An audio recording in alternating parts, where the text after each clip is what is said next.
읽겠습니다. 마태복음 11장 1절에서 19절입니다. 오늘은 2월 6일 목요일 아침입니다. 2월 6일자 본문 마태복음 11장 1절에서 19절까지 말씀 17쪽입니다. 예수께서 12 제자에게 명하기를 마치시고 이에 그들의 여러 동네에서 가르치시며 전도하시려고 거기를 떠나 가시니라. 요한이 오기서 그리스도께서 하신 일을 듣고 제자들을 보내어 예수께 여짜오되 오실 그이가 당신이 오니까 우리가 다른 일을 기다리오리이까. 예수께서 대답하여 이르시되 너희가 가서 듣고 보는 것을 요한에게 알리되 맹인이 보며 못 걷는 사람이 걸으며 나병 환자가 깨끗함을 받으며 못 듣는 자가 들으며 죽은 자가 살아나며 가난한 자에게 복음이 전파된다 하라. 누구든지 나로 말미암아 실족하지 아니하는 자는 복이 있도다 하시니라. 그들이 떠나며 예수께서 무리에게 요한에 대하여 말씀하시되 너희가 무엇을 보려고 광야에 나갔더냐? 바람에 흔들리는 갈대냐? 그러면 너희가 무엇을 보려고 나갔더냐? 부드러운 옷 입는 사람이냐? 부드러운 옷을 입은 사람들은 왕궁에 있느니라. 그러면 너희가 어찌하여 나갔더냐? 선지자를 보기 위함이었더냐?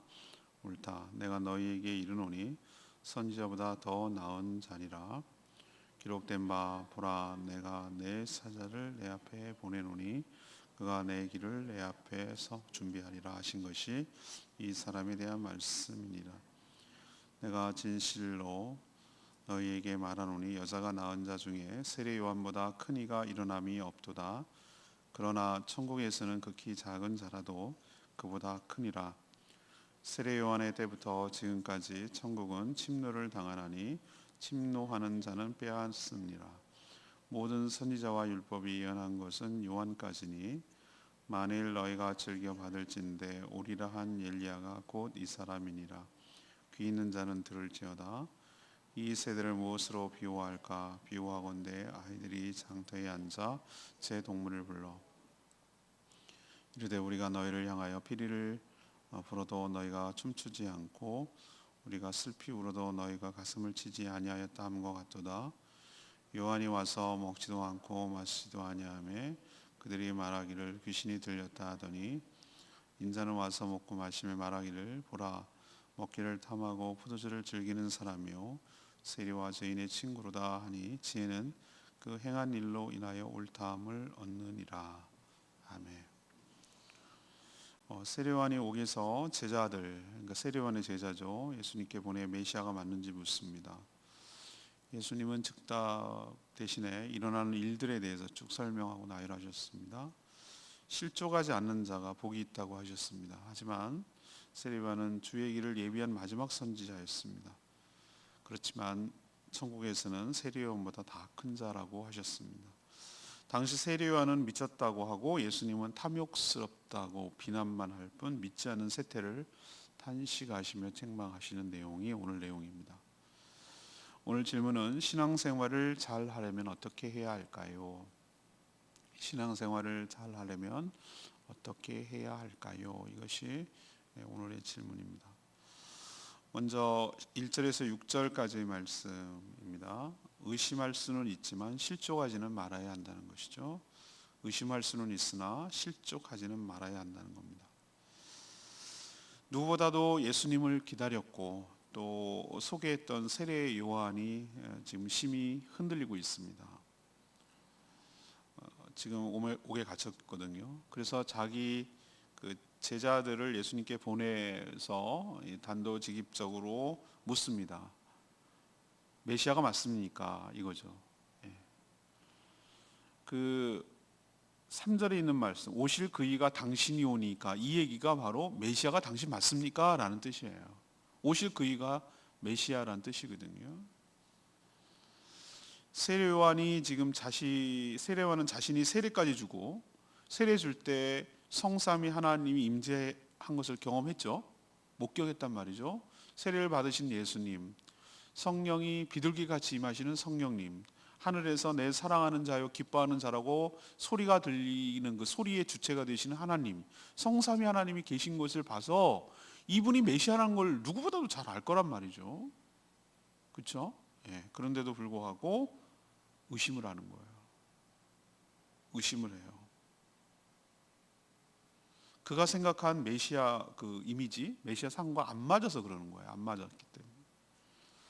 그는 자신이 이렇게 오랫동안 헤롯에게 잡혀가지고 그 헤로디아, 그러니까 말도 안 되는 얘기인데 그 당시엔 참 희한한 일들이 하도 많이 벌어지니까 인간에게 말도 안 되지만 안 일어날 수 있는 건 아니에요. 그게 바로 동생의 아내면 제수씨 아닙니까? 그걸 뺏어서 자기 아내로 삼은 걸 비판했다는 이유로 옥에 가뒀잖아요. 그걸 결국 나중에 죽입니다만 지금은 죽이지 않고 옥에 있을 때란 얘기죠. 그러면 자기가 이렇게 옥에 갇혔으면, 오랫동안 거기에 갇혀 있으면 그럼 예수님 뭔가 해주실 줄 알았던 것 같아요. 뭔가 구해내는 일을 하겠죠. 그러니까 자신만 뿐만 아니라 자신이 그렇게 회개하라 천국이 가까웠다라고 얘기한 것처럼 독사의 자식들아 장차 이 말 피할 진노를 누가 피하러 하느냐 뭐 이런 식으로 막 얘기를 했거든요. 세례요한이. 그래서 자기 말한 것처럼 예수님이 로마 정권, 그다음에 부패한 여러 유대교 종교 지도자들을 가차없이 심판하시고 자기를 구해내고 꺼내주실 줄 알았던 거예요. 자기가 생각할 때는. 정 그게 이해가 돼요. 얼마나 옥에 갇혀 있으면 답답하고 깝깝하고 뭐 얼마나 그랬겠어요. 조바심이 나고 그럴 수 있다고 난 생각해요. 하지만 전혀 그런 모습이 없던 것에 대해서 처음에 의아하다가 나중에는 의심까지 간 거죠. 그래서 제자들을 통해서 예수님에게 가서 물어보라고 그런 것 같아요. 면회 왔을 때 야 진짜 그분이 맞냐고 가서 좀 물어봐 와라. 어쩜 이럴 수가 있냐 뭐 이랬던 것 같은데 예수님은 그렇다 아니다라고 대답하셨습니까? 아니요, 대답 안 하셨어요. 내가 그 사람이다라고 얘기하지 않았어요. 대신에 뭘 얘기를 해주죠? 지금 일어나고 있는 일들에 대해서 쭉 이렇게 현상을 설명하고 계신 거예요. 예를 들면 뭡니까? 뭐 맹인이 보고, 못 걷는 사람이 걷고, 나병 환자가 깨끗하고, 못 듣는 자가 듣고, 죽은 자가 살아나고, 가난한 자에게 복음이 전파된다 하라. 이걸 전하라는 얘기예요. 이 얘기가 무슨 뜻이죠? 이거는 경건한 유대인이라면 누구라도 알 만한 거예요. 이건 이사야 61장 1절 말씀을 인용하신 말씀이에요. 근데 이사야가 뭐라고 그랬습니까? 메시아가 오면 어떤 일이 벌어지냐면은 이런 일이 일어날 겁니다 라고 예언한 거거든요. 그리고 예수님 뭐라고 지금 얘기하는 겁니까? 지금 그런 일이 지금 벌어지고 있다라는 얘기를 지금 설명한 거예요. 그럼 그 얘기는 뭐예요? 내가 메시아라는 얘기잖아요. 그리고 그 세례요한의 제자들에게 가서 뭐라고 얘기했습니까? 너희는 가서 듣고 보는 것을 세례요한에게 뭐해라? 전해라고 그랬어요. 보고 듣는 것을 전하라고 그랬어요. 그리고 하시는 말씀 6절 누구든지 나로 말미암아 뭐하지 않는 자? 실족하지 않는 자는 복이 있도다라고 하셨어요. 우리도 세례요한, 여러분이 세례요한 입장이라면은 더할지도 몰라요. 그렇죠? 더할 수도 있어요. 그렇지만 의심할 수 있어요. 우리도 신앙생활하면은 항상 좋습니까? 전 안 그렇던데요. 어떨 때는 낭망이 되고, 어떨 때는 의심이 되고, 어떨 때는 정말 실망이 되고, 여러 가지 막 복잡하던데요. 어떨 때는 항상 막 쭉쭉쭉쭉 뭐 이렇게 올라가 뭐 그런 거 아니더라고요. 롤러코스터 타는 거예요. 어떨 때는 정말 바닥점을 내가 진짜 믿음이 있나? 내가 어떨 때 막 구원을 받았나? 내가 정말 이 뭐 하나님 소망을 하는가? 막 이런 진짜 말도 안 되는 의심을 하고 땅바닥에 바닥을 칠 때도 있어요. 흔들릴 때 있어요. 그렇지만 여러분, 그게 살아있다는 증거예요. 내가 기계적으로 신앙생활 안 하고 내가 살아있는 신앙을 갖는다는 증거예요. 살아있는 사람, 살아있다라는 것은 변화가 있어요. 이렇게 룰러 타는 거예요. 그렇지만 중요한 예수님의 말씀을 귀담아 들어야 됩니다. 의심할 수 있어요. 흔들릴 수도 있어요. 그렇지만 실족이라는 것은 완전히 뭐 하는 겁니까? 시험에 빠져가지고 엎어지는 걸 말하는 거예요. 실족하지 않는 것이 중요할 줄로 압니다. 다시 말씀 붙들고 믿음 가지고 일어서야죠. 지금 나에게 일어난 일, 변화, 이런 걸 봐야죠. 그걸 보고 다시 회복하고 일어서는 실족하지 않는 저와 여러분 되기를 소망합니다. 두 번째는 7절에서 14절까지 말씀이에요. 천국은 세례요한보다 더 큰 자들이라는 것을 기억해야 돼요. 그럼 세례요한은 예수님이 그리스도인지 정확하게 알지도 못하고 이리도 흔들리고 의심하는 한심한 자입니까? 그렇지 않습니다. 예수님은 세례요한의 제자들이 떠난 다음에 세례요한에 대해서 지금 자신의 제자에게 평가를 하고 있어요. 어떤 선지자보다 뛰어난 선지자며 9절에 보면 여자가 낳은 자 중에 이보다 더 큰 이가 뭐하다? 없다라고 극찬을 하셨어요. 아니 모든 사람들이 여자가 낳지 그러면 누가 낳습니까? 그죠? 다 뭐 그렇게 그러니까 지금까지 태어나는 사람 중에 이처럼 뛰어난 사람이 없다. 이건 최고의 극찬 아닙니까? 수많은 일과 왔다 갔는데, 그죠? 이거는 세례요한을 갖다가 의심을 하면은 예수님의 제자들이 어떻게 생각할까요? 야, 세례요한이 정말 형편없는 사람이구만.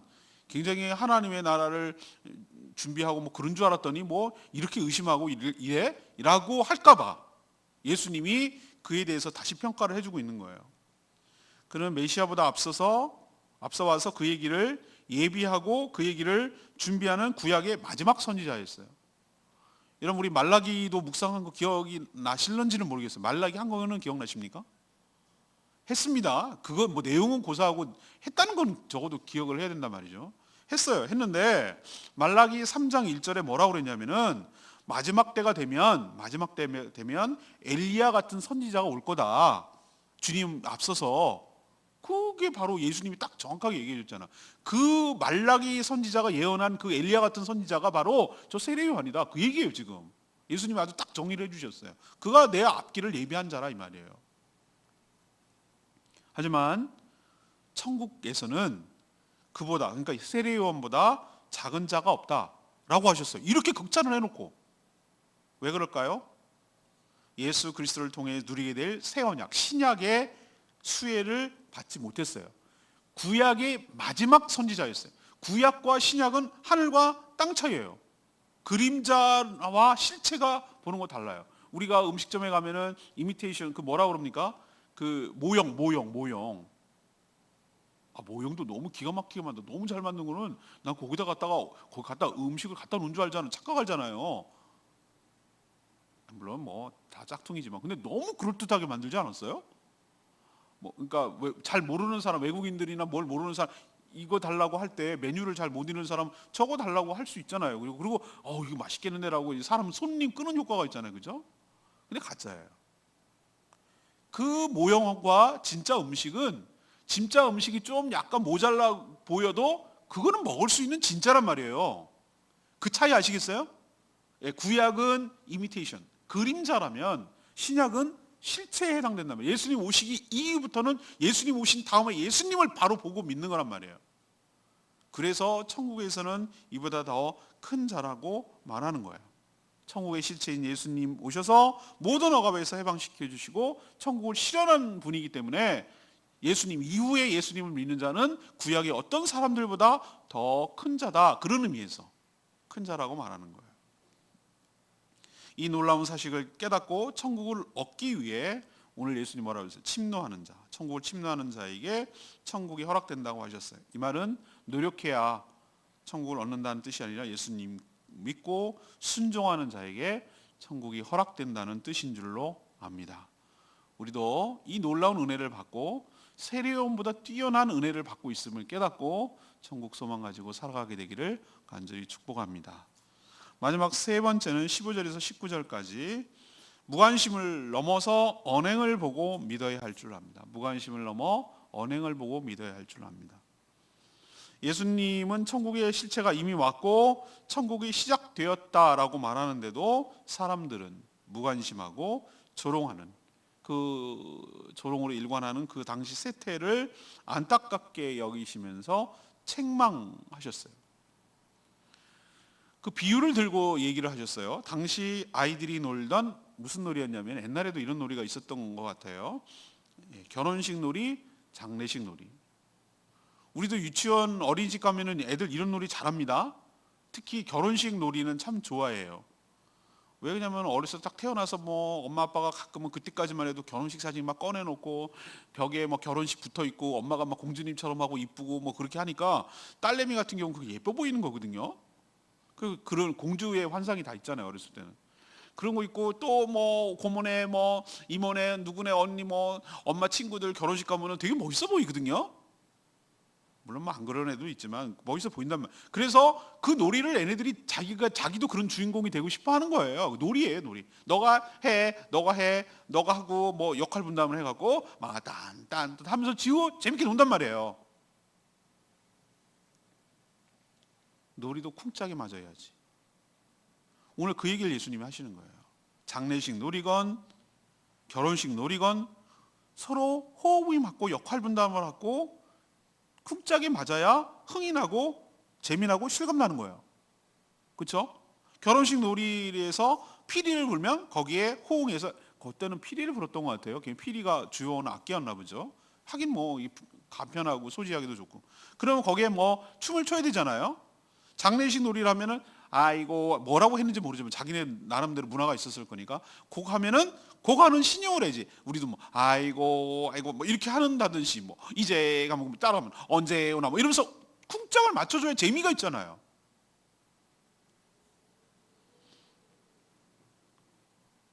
그러나 당시 사람들, 예수님이 지금 얘기하시는 거예요. 이걸 얘기하시면서 당시 사람들은 금식과 절제로 살아온 세례 요한을 향해서는 뭐 한다고 말하고요? 미쳤다.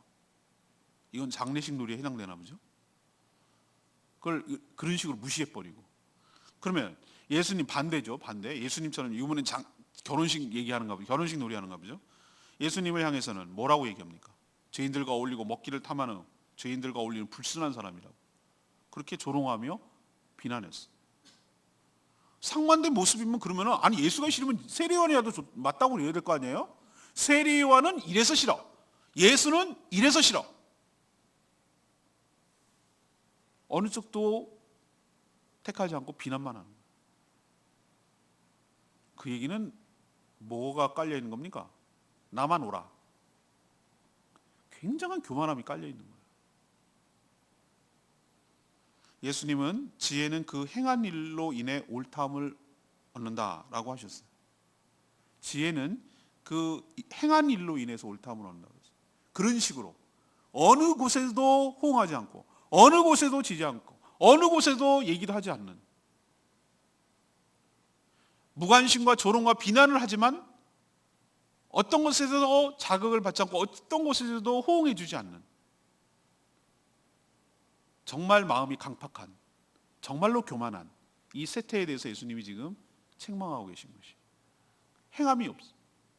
어떤 것도 선택이라는 행함이 없어. 따르는 행함이 없어. 조롱과 비난이 아니라 분별과 선택이 필요합니다. 믿고 반응해야 의롭게 될 줄로 믿습니다. 우리 역시 무관심을 넘어 그 언행 예수님의 말씀과 행하신 일을 보고 선택하고 믿을 때 축복이 따라오게 될 줄로 믿습니다. 전 레마의 말씀이 아까 말했던 16절 말씀 결혼식 장례식 얘기하는 거죠. 이 세대를 무엇으로 비유할까? 비유하건대 아이들이 장터에 앉아 제동물을 불러 이르되 너희가 향하여 피리를 불어도 너 춤추지 않고 슬피 울어도 너희가 가슴 치지 않은 함과 같다. 이런 비유를 얘기하셨어요. 저는 예수님 당시나 지금이나 다를 바 없다고 생각해요. 예수님이 누구신지 알았으나 흔들려서 솔직하게 다시 확인하려는 세례요한 편은 차라리 나아요. 아예 무관심하잖아요. 정말 심각한 자는 매사 비난하고 조롱만 할 뿐 어떤 것에도 호응하지 않고 믿으려 하지 않는 자들이 더 심각한 자들이에요. 자신들이 믿기 싫은데 그 진짜 마음은 그거죠. 믿고 싶지 않은 거예요. 그러니까 믿고 싶지 않은 이유를 갖다가 뭐 해야 됩니까? 핑계대고 합리화를 해야 될 거 아니에요. 안 믿는 사람들 다 보세요. 자기가 직접적으로 경험하고 뭐 그런 것도 아니에요. 피해를 본 것도 없어요. 그런데 막 쌍심지를 들고 막 눈을 부리켜뜨면서 막 교회가 어쩌고 저쩌고 막 비난하고 막 이럽니다. 그걸 쭉 전 보면서 물론 교회가 빌미를 줘서 준 것도 있어요. 그렇지만 제가 느끼는 것은 뭐냐면은 제대로 알지도 않고 믿을 마음이 없는데, 믿을 마음이 없어요. 믿을 마음이 없는데 안 믿는다는 것을 자기가 합리화를 해야 될 거 아니에요. 그러니까 온갖 비난을 해가면서 믿지 않는 근거를 삼는 것은 여전히 나는 옳고, 내가 옳고, 쟤네는 틀렸고, 내가 의롭고, 쟤네가 더 불의하고, 나는 쟤네들 없어도 구원을 받을 수 있고, 내가 살아가는 방식이 옳고 의롭다라는 것을 스스로 드러내는, 어떻게 보면 교만하고 악한 자의 모습이에요. 하나님의 호의에 반응하고 믿고 신뢰함으로 구원을 얻는 저와 여러분 되기를 소망합니다. 오늘 세 가지 얘기를 했어요. 신앙생활 잘하는 것, 어떻게 하면 잘하는 겁니까? 넘버 1, 세례요한, 흔들리는 세례요한. 의심할 수는 있지만 뭐 하지 말아야 된다? 실족하면 안 된다. 완전 넘어지면 안 된다. 두 번째는 구약과 신약의 차이. 세례요한이 대단한 사람이지만 천국은 그보다 더 크다라고 얘기하는 것은 언약의 실체가 되시는, 천국의 실체가 되신 예수님을 직접 오셔서 그를 직접 듣고 보고 믿는 자들이기 때문에, 그 신약에 적용되기 때문에, 그 혜택을 누리기 때문에 더 큰 자라고 말하는 것이고, 세 번째는 뭐죠?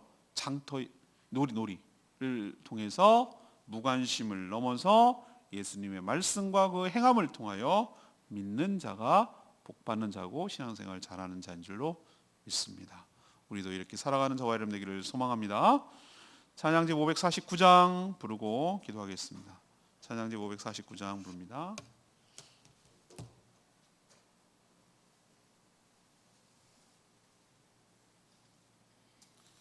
찬양집 549장. 모든 상황 속에서 주를 찬양하지, 내 마음이 확정되고 확정되었사오니 믿음의 눈으로 주를 바라봅니다. 모든 상황 속에서, 모든 상황 속에서 주를 찬양할지라.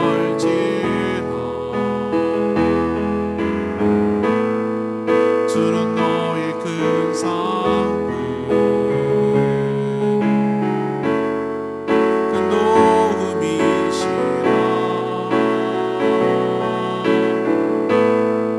주의 얼굴 구할 때 주의 영을 부으사 크신 사랑 안에서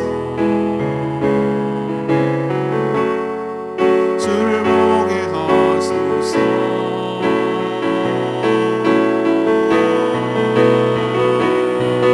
내 영혼이 확정되고 확정되어 싸우니 믿음의 눈으로 주를 바라봅니다.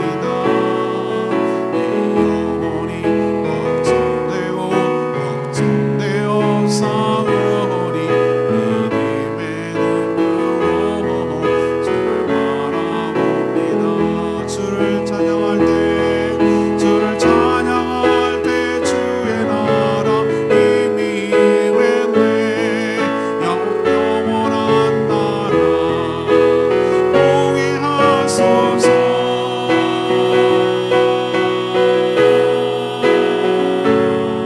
내 영혼이 확정되고 확정되어 싸우니 믿음의 눈으로 주를 바라봅니다. 내 영혼이 확정되고 확정되어 싸우니 믿음의 눈으로 주를 바라봅니다. 오늘 말씀 듣고 어떻게 신앙생활하는 것이 잘하는 것인지 우리 한번 우리의 삶을 돌아보며 저희도 바르게 신앙생활하게 해달라고 주여 외치며 기도하겠습니다. 주여 하나님, 모든 상황 속에서 주를 찬양할지라. 주는 너의 큰 사랑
우리도 살면서 세례요한처럼 의심이 생겨 흔들릴 수는 있지만 예수님 말씀처럼 실족하지 않게 하여 주시옵소서. 내 생각과 달리 흘러간다고 하나님의 선하시고 온전하신 뜻을 의심하지 않고 끝까지 신뢰하는 저희들 되게 하여 주시옵소서. 그 예수 그리스도 이후에 태어나 예수 그리스도를 믿음으로 모든 것이 해방되어 천국을 소유하고 누리며 살게 하시니 감사합니다. 여전히 이 시대에도 무관심과 조롱과 비난만 난무하는 세대입니다. 이래서 싫고 저래서 싫어할 뿐 믿으려 하지 않습니다. 진리이신 예수님의 언행을 보고 믿고 영접하여 옳다함을 얻게 하여 주시고 의롭다함을 여겨 주시옵소서. 오늘도 간구하는 모든 기도마다 주님께서 응답하여 주시고 주님과 동행하는 복된 하루 되게 하여 주시옵소서. 특별히 하나님 앞에 간절히 간구합니다. 신종 코로나 바이러스 때문에 온 세계가 몸살을 앓고 어려움을 겪고 있습니다. 환자도 또 이미 죽어서 아픈 유가족도 생겨납니다. 확진을 받고 격리되어 있고 접촉했다는 이유만으로 자택에서 격리가 되어 고립된 생활을 하고 있는 분들 위로하여 주시옵시고 이 병마와 싸워가며 정말 애쓰고 있는 모든 분들 주님 축복하여 주시고 힘을 더하여 주셔서 잘 감당하며 이겨낼 수 있도록 도와주시고 또 이것 때문에 경제가 말이 아닌데 주님 불쌍히 여겨주셔서 하나님 은혜로 살아갈 수 있게 도와주시고 속히 진정되어서 다시 활기찬 일상으로 돌아올 수 있도록 은혜를 부어 주시옵소서. 주님께 맡깁니다. 하나님 저희들의 삶을 주관하시는 주님 정말 사방이 막혀도 솟아날 구멍이 있다고 하셨고 또 인도한다고 하셨사오니 저희들 주님을 온전히 신뢰합니다. 피할 길을 주시고 감당할 만한 시험을 주시는 주님의 신뢰하오니 저희들의 삶을 주관하시고 인도하여 주시옵소서. 주님께 모든 것 맡기옵고 예수 그리스도의 이름으로 축복하며 기도합니다. 아멘. 오늘 하루도 주님의 은혜 가운데 살아가는 복된 하루 되기를 축복합니다. 기도하고 시작하겠습니다.